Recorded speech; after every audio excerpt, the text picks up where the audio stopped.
A mother was shot and killed by ICE agents yesterday in Minneapolis, and the right wing media system is already trying to justify it. They're claiming that she was not a victim, she was an aggressor, and she deserved the killing. And we can see how this narrative gets pushed step by step. Every time we see an act of state violence that occurs against an innocent citizen, there's a propaganda campaign that immediately follows. It always has a starting point, and this one in Minneapolis was started by the president himself. So Trump went to Truth Social before we had any verifiable evidence, before there was any investigations that took place, and said, this woman driving the car was very disorderly, obstructing and resisting, who then violently, willfully, and viciously ran over the ICE officer, who seems to have shot her in self-defense. Based on the attached clip, it is hard to believe that he is alive, but is now recovering in the hospital. So there's already the first instance of the lie being told. This was immediately followed up by a statement by the Department of Homeland Security, where they said today ICE officers in Minneapolis were conducting targeted operations where rioters began blocking ICE officers, and one of these violent rioters weaponized her vehicle, attempting to run over our law enforcement officers in an attempt to kill them, an act of domestic terrorism. So the president himself, in total confidence, blames the woman's death on her own actions instead of the gun that was fired into her face as she was driving on the street. The president's narrative is then reinforced by Press Secretary Caroline Leavitt, where she said this in the press release. Good afternoon, everybody. Let me be clear. President Trump and his entire administration stand fully behind the heroic men and women of ICE and will always uphold law and order in the United States of America. The deadly incident that took place in Minnesota yesterday occurred as a result of a larger, sinister, left-wing movement that has spread across our country, where our brave men and women of federal law enforcement are under organized attack. So without even mentioning the incident, we start off by saying, we approve of ICE. We approve of their actions. We will always stand by them and defend them. Even if they murder a mother in cold blood, we will stand by and defend them. And this deadly attack was the efforts of a sinister left-wing organization. Who is organizing this? The vice president also echoed these same words by saying that this woman was part of a greater sinister left-wing network, and that is why her death was warranted. President Vance, you just suggested that this woman who was killed, Renee Good, is part of a broader left-wing network. Who do you think is behind this broader left-wing network? Well, it's one of the things we're going to have to figure out, but here's... Got it. So it's one of the things that we have to figure out. So you don't even know what you're talking about, yet this is what you're attributing the justification of her death to. She has to be part of this sinister left-wing plot and narrative and network, but we can't say what it is because we don't really know what it is yet. That's something that we have to find out later. This is literally how they're trying to lie to you, to your face, that Americans deserve to die at the hand of ICE if ICE killed them in the first place. It is like this post hoc justification to where if an ICE agent killed somebody, of course they're justified. There has to be some reason.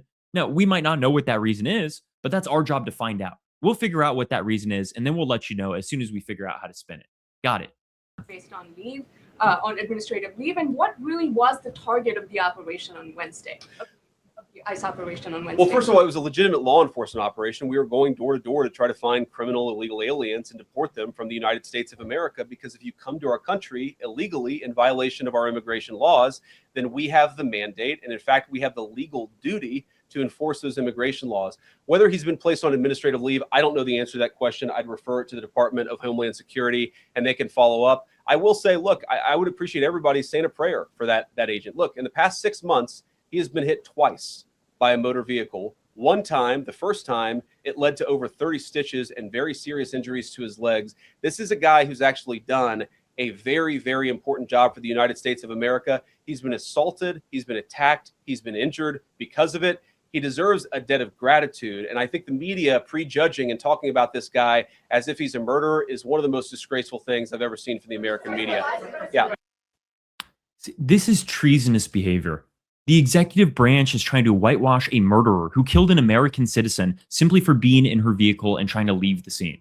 It is insane to watch this happen in real time, but we know that it's happened before. Dick Cheney went on national television to say that he shot someone in the face, and his victim, the person who was shot in the face, apologized to Dick Cheney.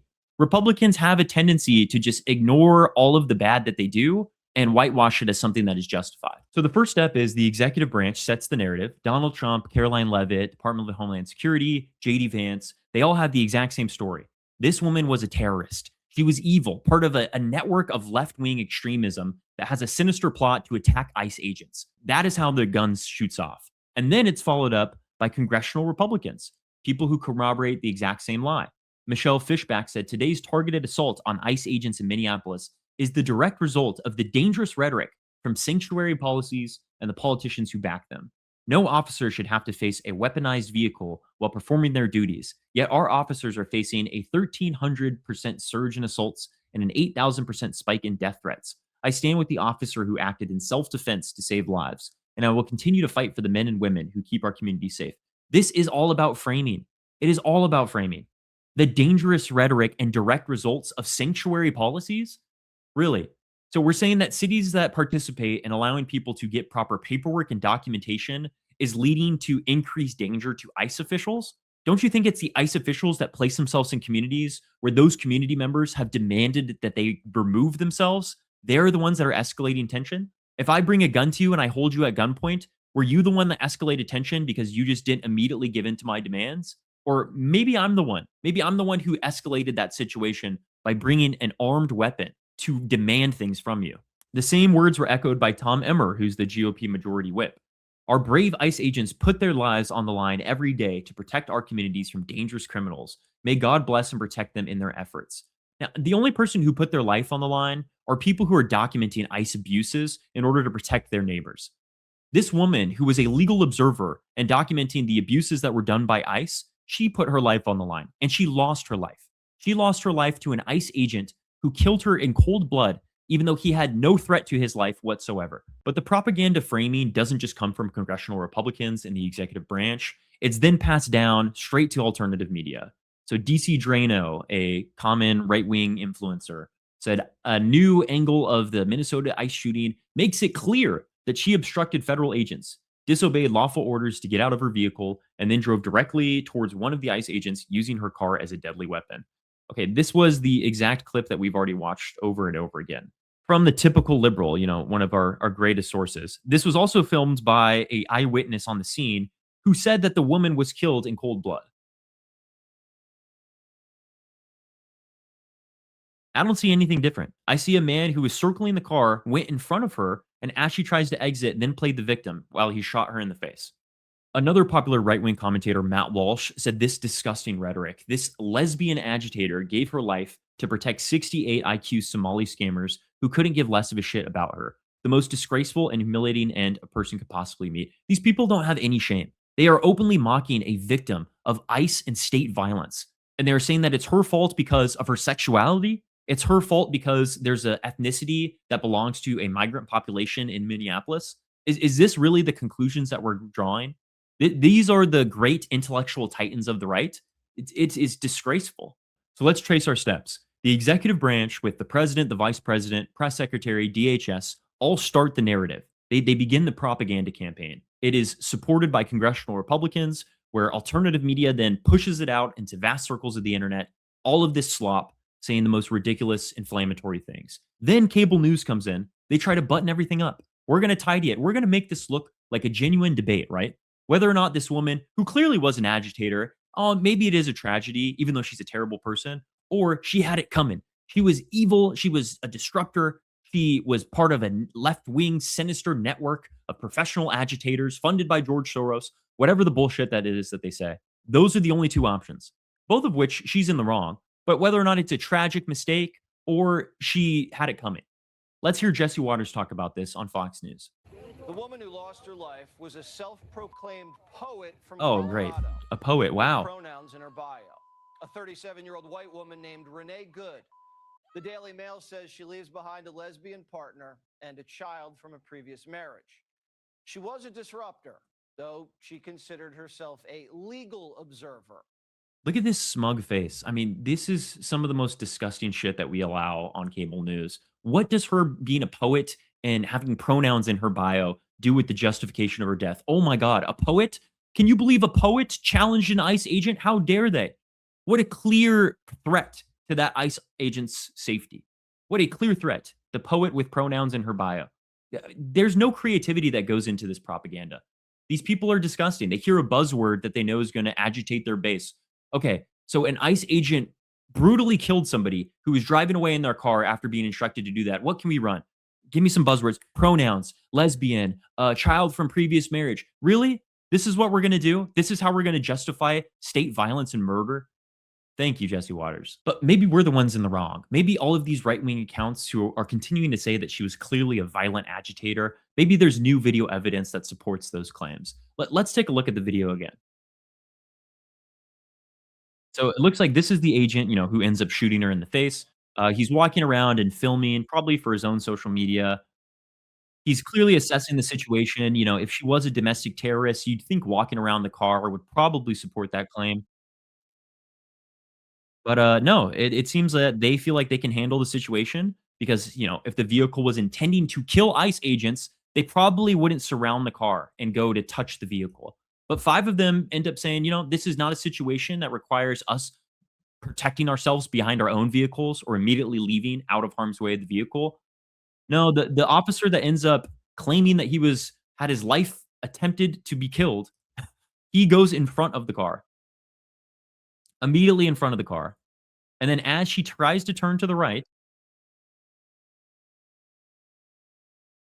the man already takes out his gun, already discharges his firearm before she's even moving forward.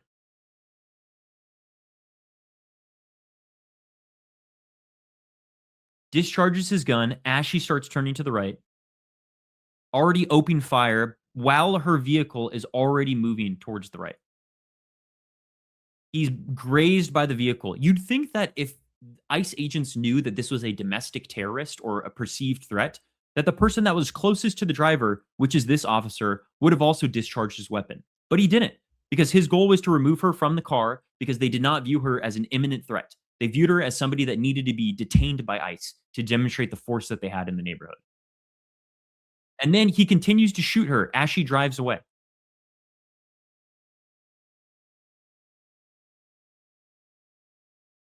The moment that the agent shoots her, he is standing to the left. He is on the side of the vehicle. I can't even explain this right now. It is infuriating me that anybody is trying to dismiss what actually happened here, which is a violent killing. This officer murdered this woman who was trying to leave the scene. In no way can anyone interpret this woman was trying to hit the ICE officer with her car.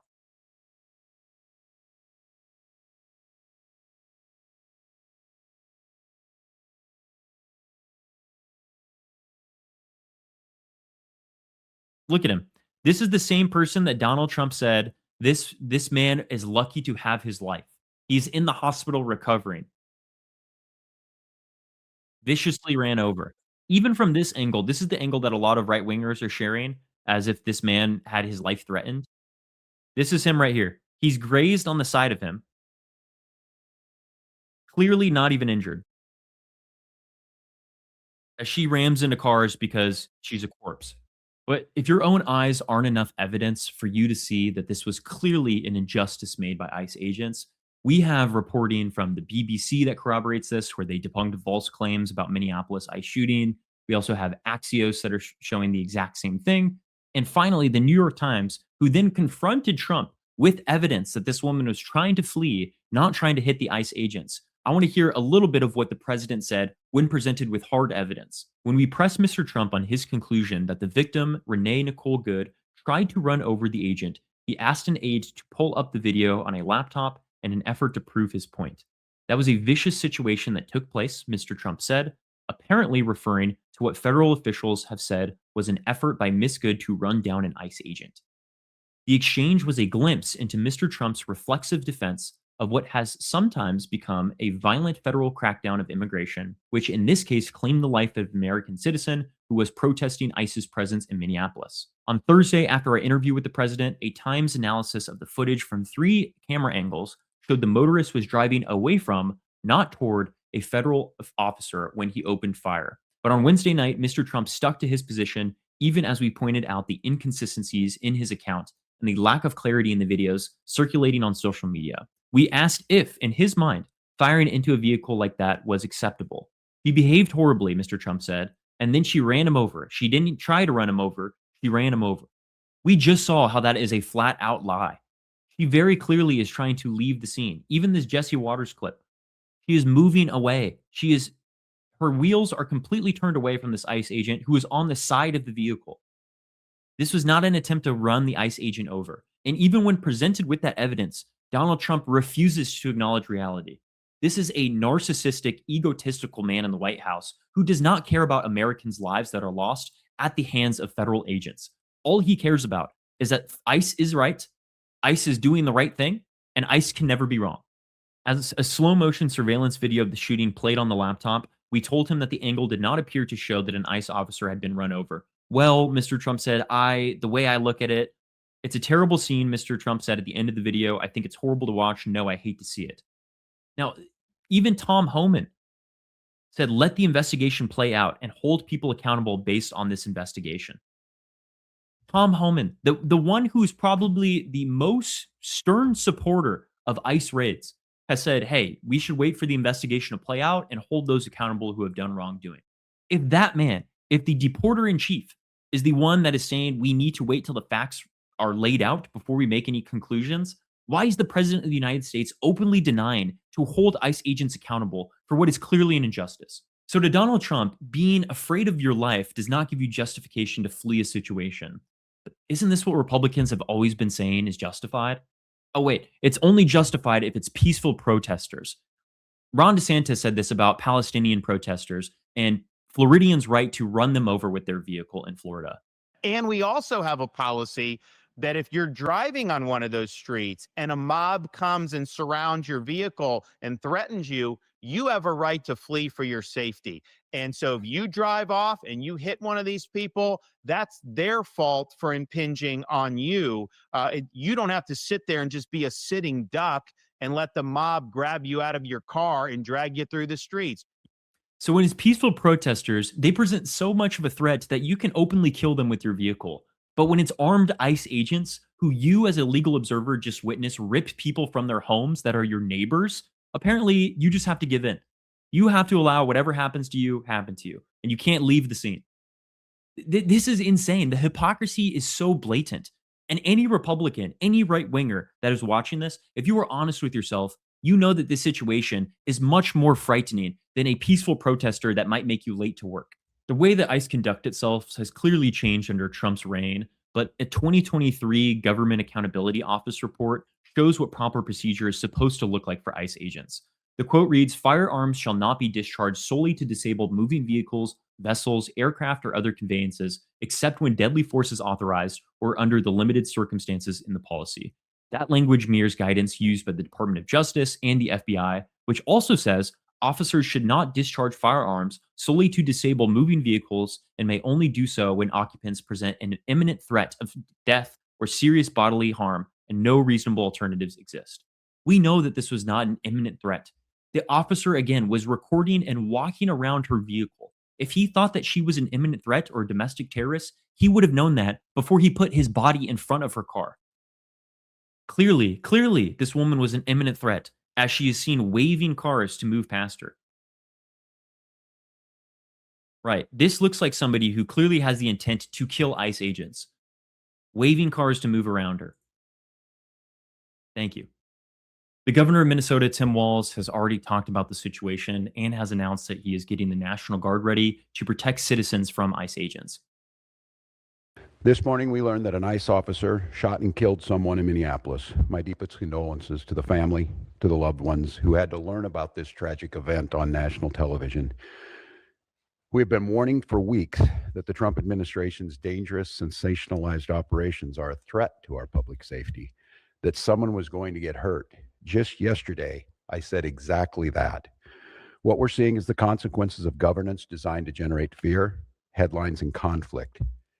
It's governing by reality TV. And today that recklessness cost someone their life. I've reached out to Secretary of Homeland Security Kristi Noem, and I'm waiting to hear back. Let me be clear. Donald Trump and his administration may not care much about Minnesota. That's been pretty evident. But we love this state. We won't let them tear us apart. We'll not turn against each other. To Minnesotans, I say this: I feel your anger. I'm angry. They want a show. We can't give it to them. We cannot. If you protest and express your First Amendment rights, please do so peacefully, as you always do. We can't give them what they want. The hearts and minds of the people in this state are on our side. To Americans, I ask you this: please stand with Minneapolis. To Minnesotans, know that our administration is going to stop at nothing to seek accountability and justice. The State Bureau of Criminal Apprehension are working on the investigation. We have activated the State Emergency Operations Center. State Patrol and Minnesota National Guard leadership is connected with the Minneapolis Police Department, the St. Paul Police Department, Hennepin County Sheriff's Office, the DNR, and Minnesota's Homeland Security and Emergency Management. We have activated dozens of members of the State Patrol's mobile response team. And from here on, I have a very simple message. We do not need any further help from the federal government. To Donald Trump and Kristi Noem, you've done enough. There's nothing more important than Minnesotan safety. I've issued a warning order to prepare the Minnesota National Guard. We have soldiers in training and prepared to be deployed if necessary. I remind you, a warning order is a heads up for folks. And these National Guard troops are our National Guard troops. They're teachers in your community, they're business owners, they're construction professionals. They are Minnesotans. Minnesota will not allow our community to be used as a prop in a national political fight. We will not take the bait. We will continue to update you, Minnesota, as we get more information. Now I'd like to turn it over to Commissioner Bob Jacobson of Look, it's good that the National Guard is being deployed and being ready in order to protect citizens from these ICE abuses, but people need to see deliverable action. There's a lot that you can do with words. You can say a lot of words. Obviously, you can say that the situation is tragic and sorry, but people need accountability to be done. There is a murderer that is walking free. Somewhere in Minnesota, a man was allowed to shoot a woman in the face and walk away scot-free. That is unacceptable. In any civilized society, not only would that be condemned, that person needs to be delivered justice. And you cannot allow somebody to just get off scot-free with killing an innocent civilian who's trying to flee a scene after being given a direct order from ICE agents. There are some Democrats in the House of Representatives that are trying to show some action of accountability. Representative Robin Kelly announced on Wednesday plans to introduce articles of impeachment against Homeland Security Secretary Kristi Noem, following a deadly shooting involving immigration officers in Minneapolis earlier in the day. Secretary Kristi Noem is an incompetent leader, a disgrace to our democracy, and I am impeaching her for obstruction of justice, violation of public trust, and self-dealing. Kelly said in a press release, "It's one thing to be incompetent and dangerous, but it's impeachable to break the rule of law." The Illinois Democrat added, "I told my constituents and Chicagoans that I would fight against Kristi Noem's agenda. This is me fighting back." Good. Kristi Noem should be impeached. All of these people who think that the state can just openly kill somebody and pretend like it didn't happen, or whitewash and sanitize the narrative to make the victim seem like the perpetrator, that is insane. You deserve full accountability, and you don't deserve to have any influence or institutional power. This should have been done earlier. This is more than just about one ICE killing. This is about how state violence is justified before a victim's blood is dried on her airbag. The president starts a lie and begins the narrative that is then supported by congressional officials. The media continues to proliferate it across the internet with vile insults and disgusting rhetoric against a victim of ICE murder. And then accountability is completely removed. We cannot allow this to continue because we need to show that those people that are supposed to work for us, those state public servants, cannot just kill one of us in open daylight and think they can get away with it.